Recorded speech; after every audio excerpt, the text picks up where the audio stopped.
Let me tell you about something that Republicans and Democrats, neither one do a very good job of, and that is explaining what inflation actually is.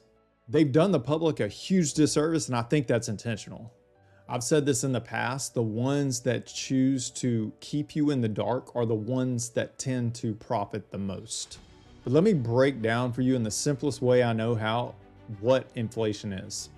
Now, obviously, there's some nuance here, but I'm just going to use a simple analogy that I think everybody will understand. First off, you need to know that supply and demand is what drives human behavior.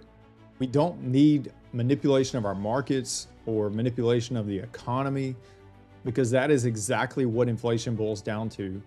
It is the government or the Fed sticking their nose where it doesn't belong. Okay, so just imagine for a moment, I'm going to use Michael Jordan as an example, the GOAT. And if you don't think he's the GOAT, you can fight me in the comments. But I grew up in the Jordan era, and I have a very, very special connection to Michael Jordan that I can tell you about in another video. But imagine that you're rummaging around in your attic, your parents' attic, your grandparents' attic, and you find a Michael Jordan rookie card that no one has ever seen before. So it is one of one. Now imagine your excitement when you discover that this thing is as rare as it is. So your story makes national news, and eventually an appraiser comes along and says this card is worth $25 million. Everybody who sees this story gets excited about the possibility of finding a treasure in their attic. So they go rummaging around in their attic, and lo and behold, they start to find the exact same card that you found. So if your card was worth 25 million and someone else discovers one, this is supply and demand, your card is no longer worth 25 million. It's not rare, it's not scarce. This is not hard. The more cards that get found, the less valuable yours becomes. Cards being found is the equivalent of money being printed.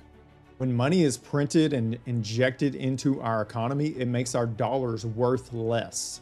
The only way that you can have sound money is with scarcity. And if there's no limit on the number, then scarcity doesn't exist. And the less valuable your dollars or cards become. Does that make sense? I hope it makes sense. I feel like almost anyone can understand that. The reason why politicians do a terrible job of explaining it is really two reasons. One is some of them are just clueless and they really have no business being in office. Two is they don't want you to understand that they are the problem. So when you see goods and services and asset prices increasing, it is simply because it requires more of your dollars to accomplish the same job. What is often left out of conversations when people bring up the stock market, let me pull up inflationchart.com. Now I just went back the last 20 years because that's roughly how many working years I've had in this world. You see down here at the bottom, the S&P has grown 300% in the last 20 years, which sounds really incredible. But if you factor in the increase in the money supply over that same time period, that means the S&P only grew 22% over the last 20 years, which is roughly 1.1% per year. You won't hear Dave Ramsey talk about that. And most financial advisors won't mention it, because it's important for you to buy into the mirage of the pure growth of your money. Was this helpful? Let me know in the comments.